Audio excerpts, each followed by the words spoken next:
first, we would like to tell you a bit more about Reenari. We are a cultural storyteller. We spill the chai on all things related to craftsmanship, culture, and with the main idea to tell a story, to tell the hidden story, the unspoken elements. So that brings us today here with Michael Dye, the fashion stylist, editor, founder, and editor in chief of Cello Tape Magazine. I mean, I can go on. He has multiple roles to him, multiple personalities, but he has had over 2 decades of experience in the fashion industry. And he started with Vogue Australia, and since then has worked on with multiple brands, Elle, Harper's Bazaar, Condé Nast. But at the heart of his career lies Cellotape Magazine, which he began with one key idea to tell a story. So, Michael, could you tell us a bit more about you and this magazine, how it all began? Okay. So I started my career, yes, a long time ago in Australia. And I was very fortunate because at that time I didn't have any editorial content and things like that. So I started to put together a book of tests. I did tests with models. And I made an appointment to go and see Vogue Australia. And at that time it was very easy. So, Okay. and I went to see them, and the fashion director at that time, Tony Glenville, who is now part of my team, loved what I was doing and commissioned me right away to start working with them. Wow. Wow. And that's how my career began as a stylist. So I'm from there. I moved to Italy, and from there I started working with Condé Nast for Vogue Gioiello, Vogue Pelle, which don't exist anymore, and Vogue Italia, and then, of course, other publications. And then the last major publication I worked for was Vanity Fair. I worked for them for over 9 years, mainly with A-list celebrities, doing covers and things like that. And I don't know, I felt while I was on these shoots, as nice as celebrities were, I just didn't understand why these people are put on a pedestal and why they are so important. Because at the end of the day, they're just doing a job like everybody else, you know? And from something switched in my mind, and I thought, I want to create a magazine which embraces everybody, because everybody has a story to tell. You know, everybody has something interesting to say, whether it's, you know, somebody that works in fashion or the guy that collects the garbage. You know, everybody has something to say. So, and I know from working for these mainstream magazines that so many people have never had an opportunity. The doors are closed to them unless you know somebody, unless you're really high level or whatever, you know. And I wanted to change that. So Cellotape embraces all people. We work with people which are very experienced and very senior, but we also work with people which are very young but are very talented. You know, so we're very open to working with anybody. And I think that was the sort of main thing, the ethos behind Cellotape. Yeah. But may I ask the name Cellotape? Cellotape came to me in a meditation. Oh, wow. Yeah. Okay. So I just meditated on a name for the magazine, and that's what came up. And it's sort of, I don't know, it's an acronym because it's like cell, the cell phone. Yeah. And then tape is joining things together. Yes. So that's, yeah. It's such a cool name, and I think like it sticks, you know, it really stands out. Yes. But it's like you self-manifested the name. Yes. Yeah. The universe brought it to me. It was fantastic. That's very And I'm very fortunate and very grateful because all the people that work with the magazine are very sort of behind it. And my art directors are in New York. Yeah. They developed the logo, which is, as you've probably seen, is really beautiful. Yes. You know? Yes. And yeah, that's how it all began. I think the first thing I want to ask you is, why do you feel like now is a good time? You know, considering, I mean, of course, there's a lot of content everywhere. What do you think Cellotape aims to change and really embrace? I think what we want to try to achieve is trying to create storytelling which is real, not involving AI so much, and basically creating beautiful images that people are in awe of, you know, because every time I do an editorial, for me, it's about creating a story and making something that creates a fantasy. So like when you read a book, Yeah, you sort of go into the book and you feel like you're part of the story.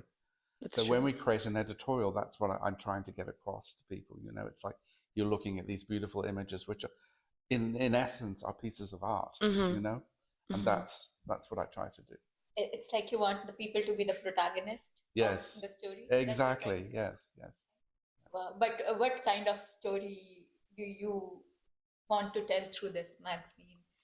Do you have something particular in mind, or are you open to a lot of different Ideas. multidisciplinary ideas? Yes, I'm always open to different ideas. I'm never sort of closed in what we're doing. So if somebody has an idea or they've shot something and they want to Yes, show me, yes. and I'm more than willing to see it and see if it fits with our Yeah. magazine. No problem. And then you like highlighted on the point of young people and how, you know, the doors are always shut for them. Yes. And I mean, studying in fashion school, being in this field, I feel like it's so rightly put. And even though it's always like told to us that no, you're gonna like find things, I feel still there's this like gap in fashion where younger people are not able to access the opportunities they want as much. So how do you think with Cellotape, how do you want to kind of change that? Well, we're always up for embracing people that want to work with us, you know. So, you know, if there are young people out there that have an idea and they, you know, they've got a story or an idea and they storyboard it, and I'm more than happy to sort of be involved to the point where if okay, yeah, that sounds like a great idea, I might come on board and help art direct it and guide them in the right way. So make sure we get high quality imagery. You know, that's super important. Amazing. And since you said that earlier you have worked with so many experienced people, and even this magazine, it's a mix of people who have a lot of experience, but also like a younger vision. So, how do you balance them together?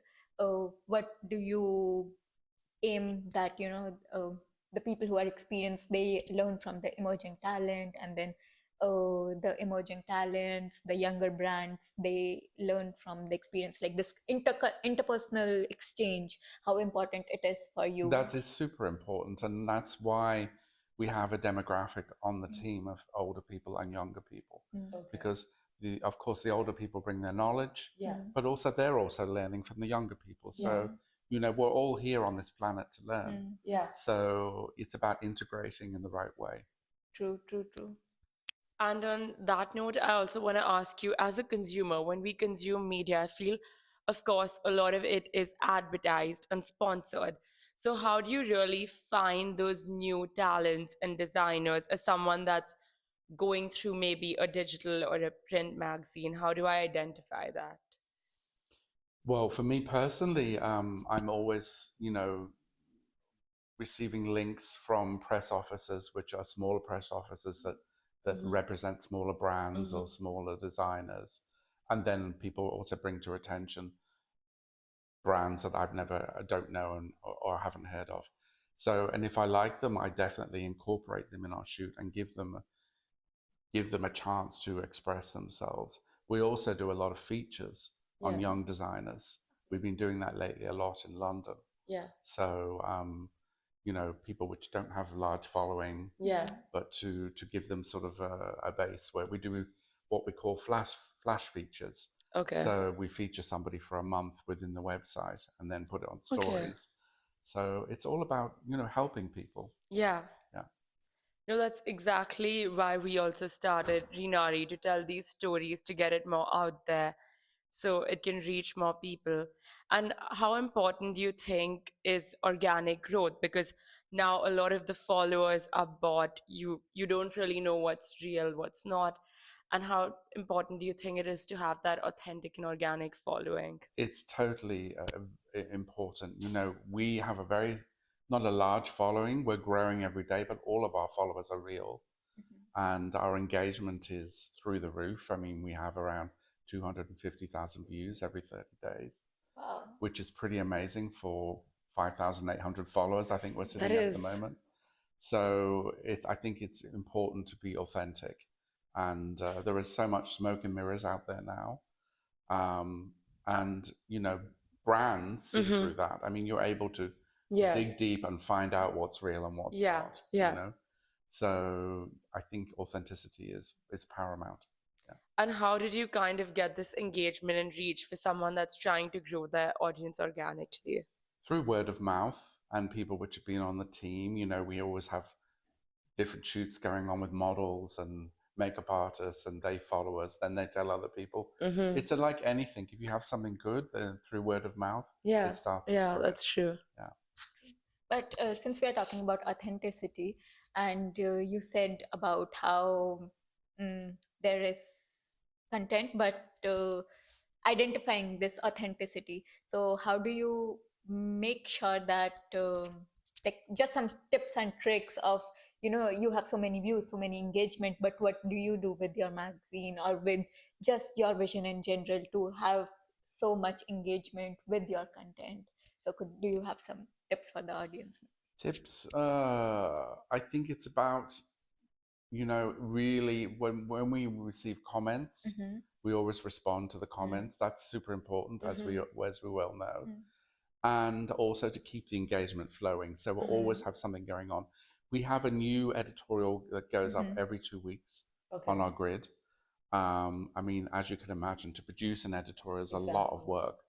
So, you know, we're producing 2 stories a month, which is a lot.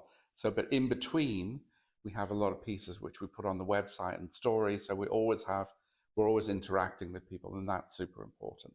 So engagement is, as we know, super important.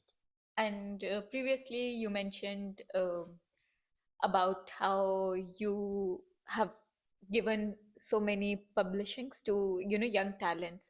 So like even in London, like you said, so many brands. So I just wanted to ask at that point that could you name a few examples for people to discover more, if you have some in mind? Gosh, we did something with the Deaf Society. They started to make this jewelry to go on ears, so we did a feature on them. If you go on our website, it's up there, you can see it. Really? Okay. And there is currently a piece about some smaller emerging designers as well in London. So that's on the website as well. So yeah, we're totally into that. And I have to say, I've been to a lot of presentations and shows this season in Milan. They're all sort of mid-level luxury brands. And for me, these are the stars of Fashion Week. It's not the bigger brands. These middle-level luxury brands, what they're producing, the quality and the look and the feel are fantastic. Wow. Well, as an example, like Gabriele Colangelo, we went to see his presentation. The clothes were amazing. The cut of the jackets, he'd used whalebone inside, or some type of boning he'd done on the shoulders and on the waist, and the fabrics and everything was so incredible. But those sort of people don't know about. You know? Exactly. So, And did these like brands reach out to you, or how did you? well, I discover? work with that PR office. They have a lot of multi-brands, and some of them are more well-known than others. So, yeah, but I definitely try to use those sort of brands in the shoots, for sure. But I also really like, you know, it's not just about fashion, but it's something greater than that. It's not just, it's also, like you mentioned, you know, accessories for deaf people. So like that. So it's more multidisciplinary. You like to focus on a lot of different aspects and generally make people aware on also social issues. Yes. So I think that's a great. We've got some stories coming up where we're doing. Somebody on my team is interviewing 3 different designers who work with diversity, and one of them was the guy that was involved in Iris van Herpen's collection a few seasons ago, where she made glow-in-the-dark pieces, and that was all made with plant-based materials. Right. So, and he talks about that. And then we have somebody else that we're going to be interviewing who works with the residue from grapes. Oh, wow. And is making clothes from that. So we're going to be doing a feature on her. So, yeah. So all those type of things. Amazing. And since Cellotape right now is a digital publication, do you think print is something that you have in mind for the future? And do you think print media is really dying? Like, what's your opinion on it? I think print media has pretty much died. I mean, I don't really know anybody that buys magazines, hard copies of magazines anymore, which is a real shame because, you know, I used to collect Vogue Italia. Um, I used to love it as a magazine when Franca Sozzani was involved with it. But now it's a different story for me, you know. But and magazines have become very expensive, so they're very precious. I do think print media is a beautiful thing and a nice thing to have. Eventually, hopefully, Cellotape will go into making a hard copy. I'd like to make an annual copy of the magazine. And then, you know, it's something that you keep and you adore and you have it on your coffee table, whatever, more as a book than a magazine. So, but people are now, I don't know, their attention spans are very different. Really, so, you know, we live in a TikTok and Instagram world. It's like we create an editorial, and people don't realize how much effort goes into that. There's weeks of preparation involved. You know, the beginning of the story, putting the story together, the actual day of the story, and then afterwards the editing, taking the clothes back, all of that, and then putting the pieces together. I mean, so much work goes into it, and then it goes up on social media, and people go like that. Exactly. 2 seconds, it's gone. It's gone. Yeah, yeah, exactly. You know, I think there should be a book to explain the process behind what goes. How long does it take to plan, let's say, an issue? Like 4 weeks. I mean, we're planning a shoot in London at the moment with an actor. I mean, I've been back and forthing with the team for weeks now because we've had it 3 times that he's cancelled because he hasn't been available because he's shooting. So now we've rescheduled, and we're only at that point. We haven't got to the point of where we're going to shoot it, what sort of clothes we're going to do, all of that. So, you know, it's a long process. Do you think that's why now print is moving more towards curational and, you know, maybe fewer publications out, maybe 1 or 2 times a year? And is that going to be the future of it? I definitely think so. Yes. Yeah. That is the way forward. And the way you explained about your magazine, I think you also are looking for that, no? Like we were talking about earlier, that more like a collectible magazine, something very precious, something that, you know, you adore so much. Yes. So yes. that's also your aim. But at this point, I would also like to know more about your personal vision and, you know, the way you shoot mood boards, you shoot the way you shoot editorials. Okay. So what's your how does it start, like your thought process behind everything? All right. What's Well, the starting point? let me start by telling you a little story about when I did a shoot when I first came to Milan. Okay. So I had this idea to do a shoot, and at that time I was not known, and I didn't know the showrooms or that many people. I knew some photographers, I knew some models, and I had this idea to create a story.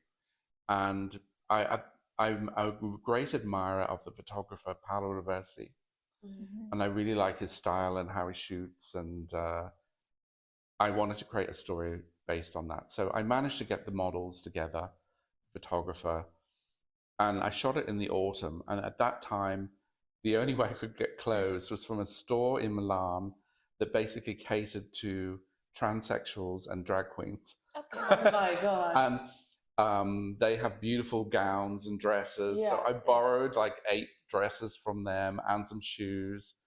And I took them and I did this story, and I made hats out of tulle. Okay. And I made these incredible hats, and we did this story, and honestly, it looked like a Pelle Roversi shoot. It was amazing. Wow. I would love to see it. And then one of the models, went to Paris on a go-see with Mario Testino.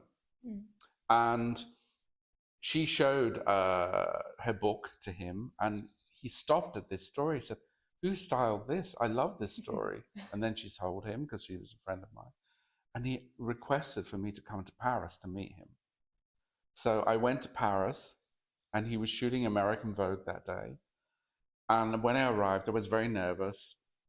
because I didn't have a big strong book of editorial. Yeah. I had a few editorials, but not many. And there was a certain woman there who was the stylist, initials CR. And when I arrived, she was really awful to me and very obnoxious and rude. And that made me feel even more nervous. Okay. And then I went in and sat down with him, and he looked at my book, and 6 of his assistants sat behind the sofa and were all looking at my book together.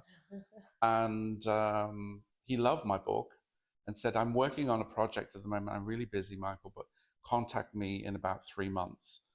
So I went away, and I felt so disheartened by the whole experience with her that I never reached out to him. But the moral of that story is, if you're young and you're talented and you believe in what you're doing, don't feel disheartened by people like this. Just go ahead and forge ahead and keep going. So It's like, just It's believe in true. I yourself. think fashion is, there are a lot of people like that, yes, unfortunately, in Yes. the industry. So Yeah. can't. But the main point is to believe in ourselves and, you know, just keep going. Yes. Like, you know, you did, and take your chance. Like, you went to Vogue Australia to see know, them just and- shoot your chance. Yeah. But you always knew that this is what you wanted to do. Like, you always wanted to be in fashion and on this I side of started it. out I was modeling in Australia, and then I went into window dressing. Oh, wow. Yeah, I used to do all the windows for Tiffany and Gucci and in Sydney. And then a friend of mine asked me to style a shoot one day, and I really enjoyed it. And that's how I got into that part of the work, you know. But going back to putting a story together. So my ideas come to me often when I wake up, or when I'm at the gym sometimes, and then I come home and I quickly write down what I'm thinking. And from that, I create a story, and I think about the clothes I want to use, and then the sort of hair and makeup I'm thinking, and then I put the team together, and then we create several mood boards. The mood boards are only ever used as a guide.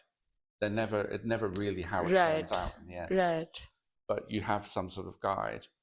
And from there, we create the shoot. And I get my inspiration from movies, from traveling, you know, from walking on the street. Yeah. Yeah. Can you walk us through something recently that you came up, like the whole process? Well, a story that came out at Christmas time, I did this story with this girl. I wanted to create, I was fortunate enough to be offered this great apartment in Milan that looks a bit like a New York loft. So I had this idea to create this girl that was basically having a party by herself in the apartment. So I thought, I'm going to create this evening wear story with this girl. And I wanted to give it that sort of like Studio 54 vibe. So a little bit 70s. Yeah. So we did the hair and makeup a bit 70s, big hair, makeup, and beautiful gowns and dresses. And yeah, it was great. Amazing. I think that's like the first shoot I saw from Cellotape. That's the one I had seen on the Instagram page. I was like, it looks so cool. Yeah. Wow.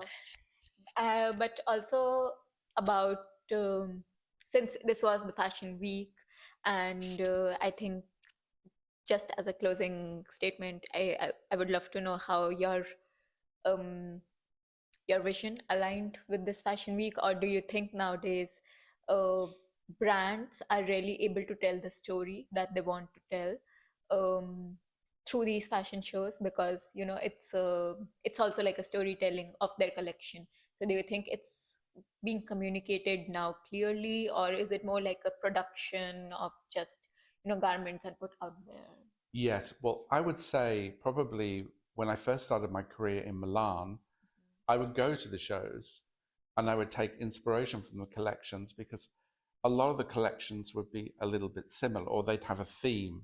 So then you'd be able to base your story ideas on what the collections were like.